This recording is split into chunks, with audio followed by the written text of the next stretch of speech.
With a relentless focus on excellence in healthcare, Pullman Regional Hospital presents the Health Podcast. Well, we all know how important good nutrition is for all of us, but it's especially important for people with diabetes. So, to talk about diabetes and nutrition, today we'd like to welcome Brenna St. John, a registered dietitian and certified diabetes care and education specialist here at Pullman Regional. Welcome, Brenna. Hi, thank you. Great to have you on today. Now, you're a diabetes educator as well as a registered nutritionist. So I'm very curious what sparked your passion for diabetes education and management. Well, I've always had an interest in diabetes, especially after watching several family members not only struggle with nutrition and weight management, but also managing their diabetes. I wanted to learn what I could do to help them, but also be someone to help others that struggle like they did, or maybe so they don't have to struggle as much. I spent as much time as I could during my internship in the diabetes education field. I volunteered summers for a local diabetes camp for kids, and then eventually I was able to become an educator myself during my first dietitian job for a tribal health community. Wow, that's a wonderful journey. Now, when would someone with diabetes seek out the services of a diabetes educator?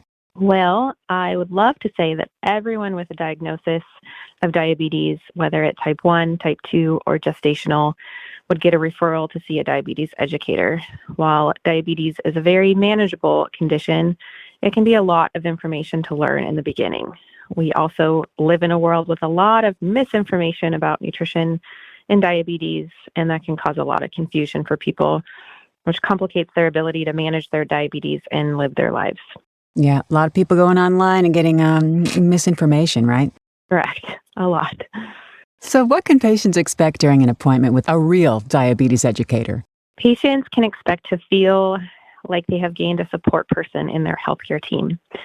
We would spend lots of time getting to know them, their health history, their lifestyle, their goals, their struggles, and start building a plan that works for them. A first appointment might also include some general diabetes education, such as high blood sugars, low blood sugar, signs and symptoms, what to do when those things happen, educate on a use of glucose testing if needed, medication use and safety, discuss the importance of general health checkups such as eye exams, dental exams, preventative care visits, labs, blood pressure, checking your feet, wearing good shoes.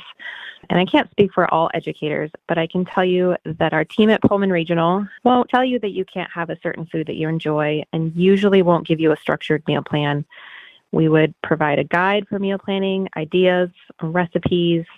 We believe that all foods can fit in a healthy diet, and structured meal plans usually don't leave enough flexibility for real life.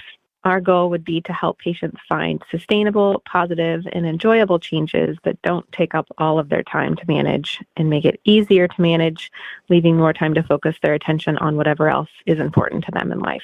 Well, that sounds like a win-win. I would hope so. So what groups are at greatest risk for diabetes?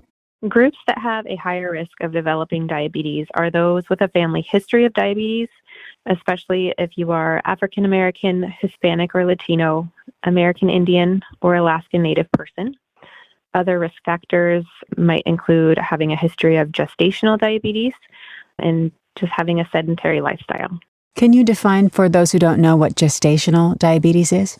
Of course. Gestational diabetes is during pregnancy when blood sugars are higher than we want them to be. Okay, fair enough.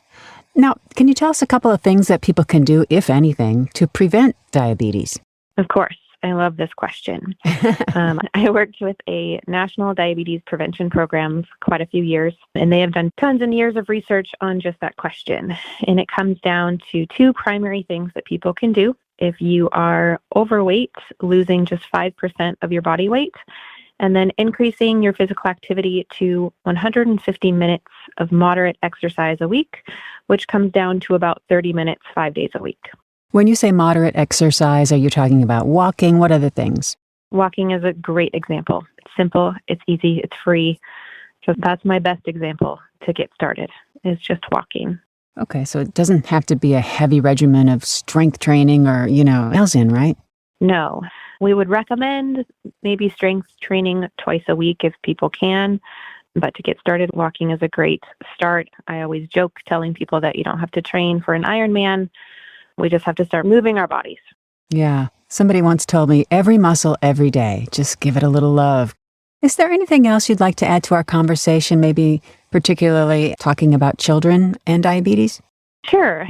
I would like to make sure that if you're concerned about having prediabetes or type 1 diabetes, type 2 diabetes, I'd encourage you to go online to the CDC's online risk factor quiz, but also speak with your health care provider. Some signs and symptoms of a diabetes diagnosis might be things like increased thirst, increased urination, being very fatigued, having some unintentional weight loss, feeling more hungry, but also just extremely tired. If you're having those symptoms, I would encourage you to speak with your healthcare provider. And then if you're interested in learning more about your health, nutrition, diabetes management, I would encourage you to ask your provider for a referral to see a dietitian or diabetes educator, especially those of us here at Pullman Regional. Well, Brenna, we so appreciate your time and everything you do to help our patients. Thank you so much for being with us today. Of course, happy to be here. And you can learn more about this subject, provider, and services at Pullman Regional Hospital online at pullmanregional.org/nutrition. This has been the Health Podcast from Pullman Regional. I'm your host, Deborah Howell. Thanks for listening and have yourself a terrific day.